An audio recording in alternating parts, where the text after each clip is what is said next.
your tube feed's going to be in a bottle that looks like this. It'll be labeled. So you're just going to need a tube feed bag set. In the lab, we use these little purple bags that you actually hand fill.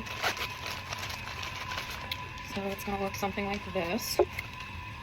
You need this little purple bag with tubing. Remember, like every time something actually goes inside of a pump, it's going to have stretchy tubing. So that's how you know it's pump tubing, whether it's tube feed or IV.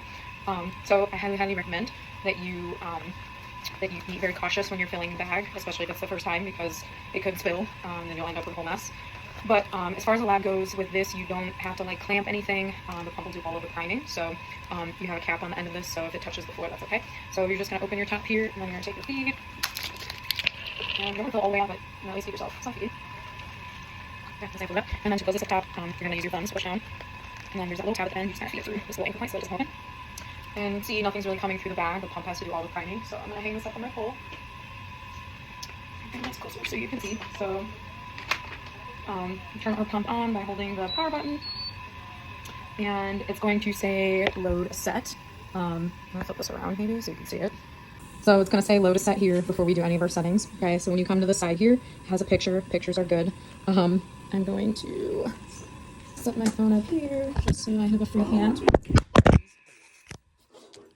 Oh, I got distracted. Okay, so you want to find where the stretchy parts of the tubing are. So this is going to be your starting piece. This is going to be your ending piece. I tell people you got to bring the frown upside down. So you're going to stick your end piece in with that tab facing you, and then you're going to stretch underneath and bring it all the way up until it comes into that side holder, and it's going to kind of click into place. Okay, and you're going to close your door. Make sure you don't pinch your tubing in there. And once you come up here, it's going to say, yay, you loaded a set. You have two things to do. You can prime the pump or adjust the feed. I would say prime the pump first, and then you can put your numbers in later. So we're going to hit prime pump. Now, if we hit auto prime, it's going to do it for us. Be very mindful of the cap on the end. If you don't take it off, it's going to shoot across the room. So just make sure you take that off. And then you're going to hit the auto prime button. You're going to stand by a trash can, preferably. And wait for that to prime. You'll kind of see it going through the tubing here. Start the video. And make sure you know where the stop button is, or you're going to make a huge mess. Okay? Now that you're primed, you can kind of hang that up till you're ready to hook up to your patient. And then you're going to hit the adjust feed button.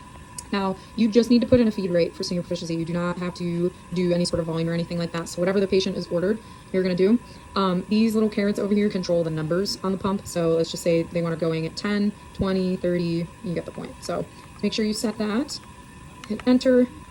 You'll want to hook it up to your patient wherever. For senior proficiency, we'll just have you run this in the trash because they don't have stomachs, so there's nowhere for this to go.